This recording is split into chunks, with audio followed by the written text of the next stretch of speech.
All right, this is a short video on a project that I'm made good progress on lately that I may expand on later. Basically, I took the Maduino using the Radiohead library. And the problem with the Radiohead library is that you can't set a destination address. Everything goes out as a broadcast. So you can't, there's no acknowledging that packets got to a destination. So what I did is I added that overhead by shoving the addresses into the data field. So what I'll do is I just put this on pause for a second. And you can see down there that the destination address is this. I put in a label for my backend to more easily parse. It came from this address. This is the source of this machine, and the pedestal and label, and then the metrics that I'm sending. So in this case, it's power and water usage.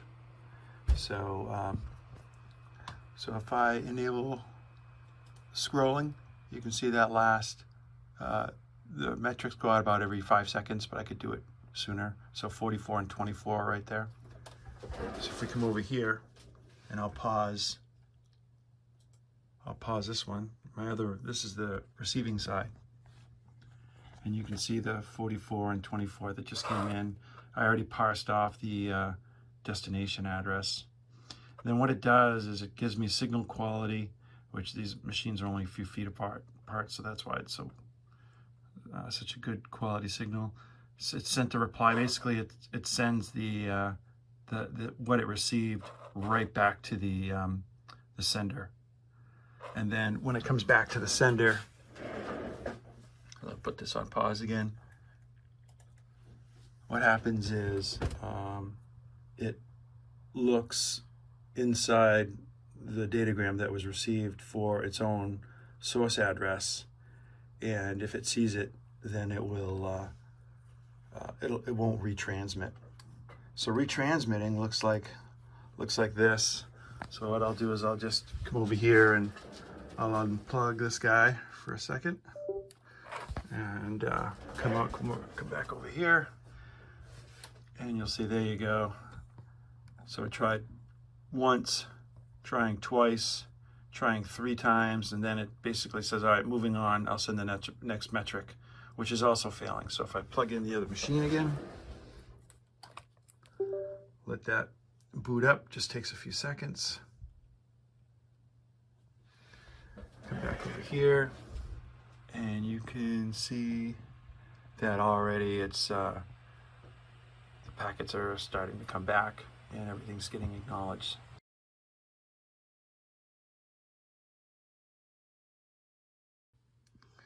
When the firmware is on these devices and they come online for the very first time, they do not have a source address.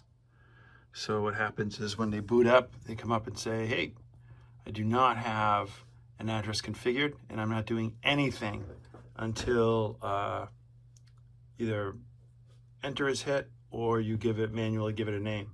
So this is really good. So what I did is I used millis and a randomizer to basically use this time to allow the system that eventually when the user does hit enter or manually enter a label name to, well, in this case, I'm going to use random. So when I hit enter, it's just going to use millis and the randomizer to develop a name, and it's going to be in hex up to 9 characters. Whoop. So what I'll do is I'll just come in here and click enter. There we go. So let me turn off scrolling there. Okay, so you can see that the name is AG, and it starts with AG for automatically generated, and then the rest of the address is hex, and it was written to the EEPROM, and then it finishes booting the LoRa radio, and then immediately starts sending out metrics that are for power and water. Ooh, wow, focus, come on. There we go. And then it starts sending out the packet and waiting for the same packet to come back so that it can confirm that the destination received it. Now, if I reboot the device now, let me turn scrolling back on.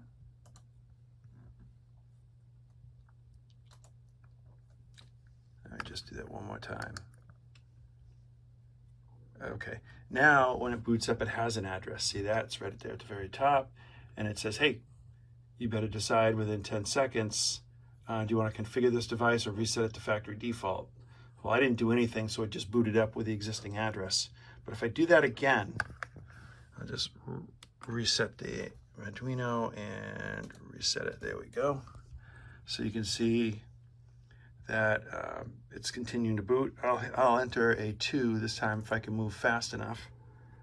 So let me just reset that again. Come up here. I'll enter a 2.